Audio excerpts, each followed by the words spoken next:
भाजपा विधायक बृजमोहन अग्रवाल ने सोमवार को विधानसभा में प्रश्नकाल में बोधघाट परियोजना पर खर्च का मामला उठाया।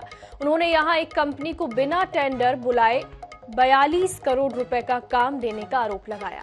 उन्होंने पूछा कि परियोजना का काम शुरू होगा या नहीं, होगा तो कब शुरू होगा।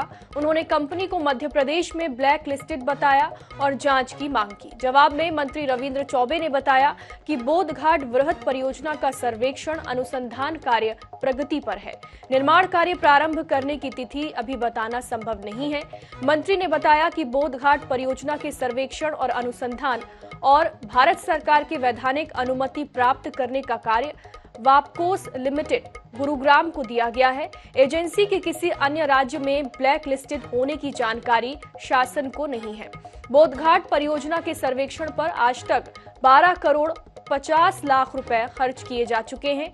मंत्री ने कहा कि पहले भी पूर्ववर्ती बीजेपी सरकार ने विभिन्न कामों के लिए 5-5 करोड़ रुपए का भुगतान किया है। इस मामले में जांच की कोई जरूरत नहीं है।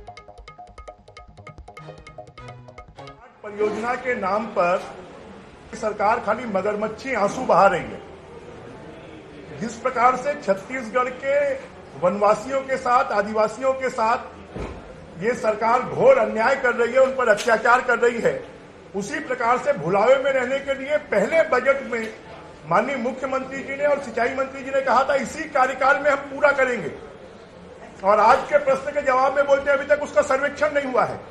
एक ऐसी एजेंसी को सर्वेक्षण का काम दिया गया है जिसने आज तक छत्तीसगढ़ का जो पूरा जल उपयोगिता का प्लान है, मास्टर प्लान, उसको बनाकर नहीं दिया है और उसको 4 करोड़ का पेमेंट कर दिया गया। जिस बोधघाट में वेबकॉस को काम दिया गया है, आदरणीय बृजमोहन जी स्वयं जल संसाधन मंत्री थे, उनकी सरकार थी। 2 काम उस जमाने में भी उस कंपनी को भारत सरकार के मिनी रतन कंपनी मान करके दिया गया था, जिसमें केवल एक काम पूरा हुआ, एक काम आज पर्यंत पूरा नहीं हुआ है। उसी कंपनी को, वेबकास्ट को, हमने सर्वे का काम दिया है और उन्होंने अभी अवधि बढ़ाने का आग्रह किया है और आवेदन किया है।